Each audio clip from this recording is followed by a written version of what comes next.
ദൈവനാമം ഭൂതപ്പെടുമാറാകട്ടെ. കുഞ്ഞുങ്ങൾക്ക് കഥ ഇഷ്ടമാണല്ലോ. ഇന്ന് നമുക്ക് ഒരു ട്രെയിൻ അപകടത്തിൽ നിന്ന് രക്ഷപ്പെട്ട ജെയിംസിനെ കുറിച്ച് നമുക്ക് പഠിക്കാം, ചിന്തിക്കാം. അതിനു മുമ്പായിട്ട് നമുക്കൊരു വാക്യം പഠിക്കാം. റോമർക്ക് എഴുതിയ ലേഖനം 8-ാം അധ്യായത്തിൻ്റെ 29-ാം വാക്യം. റോമർ 8-28 വാക്യം. എന്നാൽ ദൈവത്തെ സ്നേഹിക്കുന്നവർക്ക് നിർണയപ്രകാരം വിളിക്കപ്പെട്ടവർക്ക് തന്നെ സകലവും നന്മയ്ക്കായി കൂടി വ്യാപരിക്കുന്നു എന്ന് നാം അറിയുന്നു. ഈ വാക്യം പഠിക്കുമ്പോൾ ഓർക്കും, അയ്യോ ഇതെങ്ങനെ ഒക്കണത്? സകലവും നന്മയ്ക്കായിട്ട് കൂടി വ്യാപരിക്കുന്ന, തോറ്റുപോയാൽ അത് നന്മയായിട്ട് വരുമോ? മറ്റുള്ളവർ നമ്മളെ നിന്ദിച്ചാൽ നന്മയായിട്ട് വരുമോ? നമുക്ക് കിട്ടേണ്ട പ്രിവിലേജസ് കിട്ടാതെ വരുമ്പോൾ നന്മയായിട്ട് വരുമോ? നമ്മൾ മറ്റുള്ളവരിൽ നിന്ന് അടി കിട്ടുമ്പോൾ അത് നന്മയായിട്ട് വരുമോ? മരണം ഉണ്ടാകുമ്പോൾ അതെങ്ങനെ നന്മ വരുന്നത്? ഇങ്ങനെയൊക്കെ ക്വസ്റ്റ്യൻസ് നമ്മുടെ ഹൃദയത്തിലേക്ക് വരും. പക്ഷേ ദൈവത്തിൻ്റെ വചനം പറയുകയാണ്, എന്നാൽ ദൈവത്തെ സ്നേഹിക്കുന്നവർക്ക് നിർണയപ്രകാരം വിളിക്കപ്പെട്ടവർക്ക് സകലവും, ചെറുതൊന്നും അല്ല, എല്ലാം നന്മയ്ക്കായിട്ട് കൂടി വ്യാപരിപ്പിക്കുന്നു എന്ന് നാം അറിയുന്നു. ഇവിടെ ദൈവം പറഞ്ഞു കഴിഞ്ഞില്ല, സകലവും നന്മയ്ക്കാണെന്നല്ല പറഞ്ഞേക്കുന്നത്. മറ്റുള്ള കക്കുന്നത് നന്മയ്ക്കാണോ? അല്ല. അപകടമുണ്ടാകുന്ന നന്മയാണോ? അല്ല. എന്നാൽ അതെല്ലാം നന്മയ്ക്കായിട്ട്, ദൈവത്തെ സ്നേഹിക്കുന്ന ഒരു വ്യക്തിക്ക് വേണ്ടി നന്മയ്ക്കായിട്ട് കർത്താവ് കൂടി വ്യാപരിപ്പിക്കുക എന്നാണ് പറയുന്നത്. അപ്പം നമുക്ക് ആ വാക്യം ഒന്നും കൂടെ പഠിക്കാമല്ലോ. നമ്മളെപ്പോഴും മനസ്സിൽ വെച്ചുകൊണ്ടിരിക്കേണ്ട ഒരു വാക്യമാണ്. റോമർ 8-28. എന്നാൽ ദൈവത്തെ സ്നേഹിക്കുന്നവർക്ക് നിർണയപ്രകാരം വിളിക്കപ്പെട്ടവർക്ക് തന്നെ സകലവും നന്മയ്ക്കായി കൂടി വ്യാപരിക്കുന്നു എന്ന് നാം അറിയുന്നു. ജെയിംസിന് തൻ്റെ പ്രിയപ്പെട്ടവർ താമസിക്കുന്ന, അല്ലെങ്കിൽ തൻ്റെ ഭവനത്തിലേക്ക് പോകണമായിരുന്നു. അപ്പോൾ അതിനുവേണ്ടി തൻ്റെ ജോലി സ്ഥലത്ത് നിന്ന് തൻ്റെ ഭവനത്തിലേക്ക് പോകുന്നതിന് വേണ്ടി അവനൊരു ട്രെയിനിൽ കയറി. അപ്പോൾ ഈ ട്രെയിൻ പോകുന്നത് ഒരു ബ്രിഡ്ജിൽ കൂടിയാണ്. ബ്രിഡ്ജിൻ്റെ ഇതാണ്, അത് പഴയ ഒരു ബ്രിഡ്ജാണ്, വലിയ ബ്രിഡ്ജാണ്. ആ ബ്രിഡ്ജിൻ്റെ ഇതിൽ കൂടെയാണ് ഈ ട്രെയിൻ പോകുന്നത്. പാളത്തിൽ കൂടെയുള്ള ഇതിലാണ് പോകുന്നത്. അപ്പോൾ ആ ട്രെയിനിലാണ് ഇവൻ പല പ്രാവശ്യം ഇതിൽ കയറിയിട്ടുണ്ട്. അപ്പോൾ ജെയിംസ് അങ്ങനെ ഈ ട്രെയിനിൽ കയറിയിരുന്നു. അവന് കാര്യമായിട്ടൊന്നും ഇല്ലായിരുന്നു അവൻ്റെ കയ്യിൽ. അപ്പോൾ അവൻ വളരെ സന്തോഷത്തോടു കൂടി ഈ ട്രെയിനിൽ കയറിയിരുന്നു. സൈഡ് ബർത്താണ് കിട്ടിയത്. അപ്പോൾ സൈഡ് ബർത്ത് കിട്ടി അവൻ സന്തോഷത്തോടു കൂടി ഇങ്ങനെ ഇരുന്ന് ട്രെയിൻ കൊണ്ടുവന്ന് ഒരു പ്ലാറ്റ്ഫോമിൽ നിർത്തി. അപ്പോൾ പ്ലാറ്റ്ഫോമിൽ നിർത്തിയ ആ സമയത്ത് ഭയങ്കരമായിട്ടുള്ള കാറ്റടിച്ചു. അവൻ്റെ തലയിലുണ്ടായിരുന്ന അവൻ തലയിൽ തൊപ്പി വെച്ചിട്ടുണ്ടായിരുന്നു, അതങ്ങ് പറന്നുപോയി, പ്ലാറ്റ്ഫോമിലേക്ക് വീണു. അവൻ വേഗം ട്രെയിൻ നിർത്തിയിട്ടേക്കുവാണല്ലോ, അതുകൊണ്ട് അവൻ വേഗം പ്ലാറ്റ്ഫോമിലേക്ക് ഇറങ്ങി ആ തൊപ്പിയെടുത്തു. ആ സമയം കൊണ്ട് ട്രെയിനും അങ്ങ് വിട്ടുപോയി. അവന് ഭയങ്കര സങ്കടമായിപ്പോയി. അപ്പോൾ പിന്നെ അവനറിയാതെ അത് കഴിഞ്ഞിട്ട് അവൻ വളരെ സങ്കടപ്പെട്ടു. ഇനി എന്ത് ചെയ്യും? കയ്യിലാണെങ്കിൽ അധികം കാശുമില്ല. അപ്പോൾ ഇനി വേറൊരു ടിക്കറ്റ് എടുക്കണം. പൈസ ഇന്നത്തെ പോലെ പെട്ടെന്ന് ATM ഒക്കെ ഉപയോഗിച്ചൊന്നും കാശെടുക്കാനൊക്കത്തില്ല.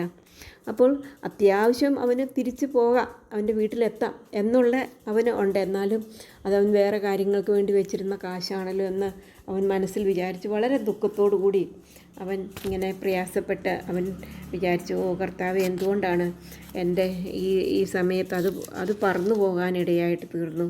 മാത്രമല്ല, അത് പറന്നു പോയെങ്കിലും ആ തൊപ്പി പോയാൽ കുഴപ്പമില്ലായിരുന്നു, ഞാനത് എടുക്കാൻ പോയി, അതുകൊണ്ട് എനിക്ക് എൻ്റെ ട്രെയിൻ വിട്ടുപോയല്ലോ എന്ന് അവൻ വിചാരിച്ച് വിഷമിച്ച് അവൻ വീട്ടിൽ. അതിനുശേഷം അവൻ വേറെ അവനവിടെ അടുത്ത ട്രെയിൻ വരണമെങ്കിൽ ആ രാത്രി അവിടെ അവൻ സ്പെൻഡ് ചെയ്യണം.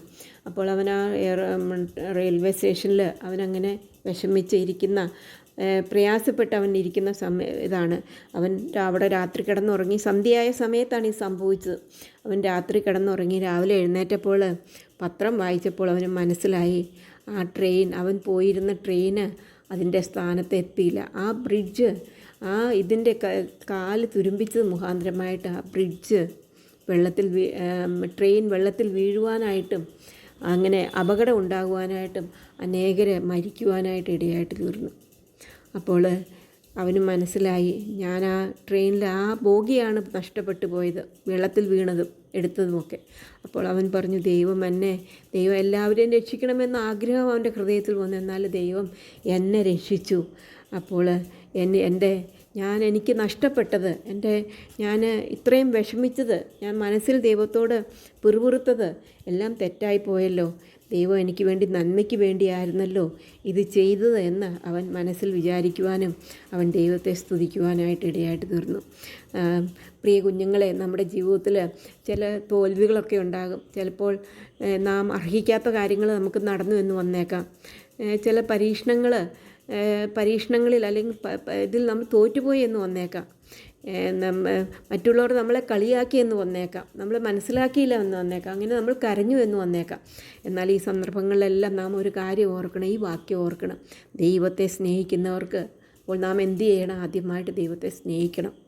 ദൈവത്തെ സ്നേഹിക്കുന്നവർക്ക്, നിർണയപ്രകാരം വിളിക്കപ്പെട്ടവർക്ക് എന്ന് വെച്ചാൽ കർത്താവായ യേശു ക്രിസ്തുവിനെ സ്വന്തം രക്ഷകനായിട്ട് സ്വീകരിച്ച ഒരു ദൈവമകനായി തീർന്നവർക്ക് എങ്ങനെയത് തീരാനായിട്ട് സാധിക്കും? നാം നമ്മുടെ പാപങ്ങളെ ദൈവത്തിൻ്റെ സന്നിധിയിൽ ഏറ്റുപറയണം.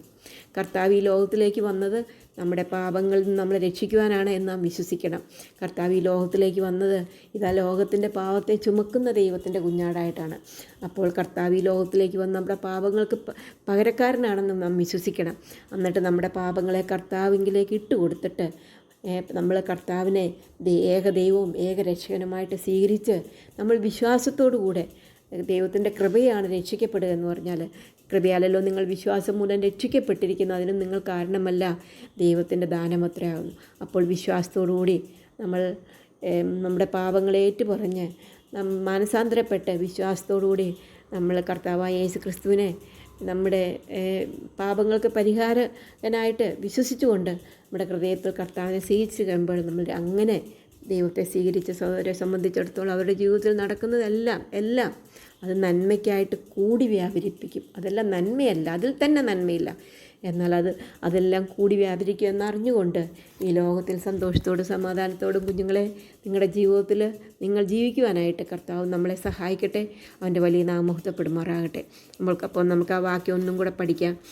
റോമർ 8:28 വാക്യം. എന്നാൽ ദൈവത്തെ സ്നേഹിക്കുന്നവർക്ക് നിർണയപ്രകാരം വിളിക്കപ്പെട്ടവർക്ക് തന്നെ സകലവും നന്മയ്ക്കായി കൂടി വ്യാപരിക്കുന്നു എന്ന് നാം അറിയുന്നു. നമുക്ക് പ്രാർത്ഥിക്കാം.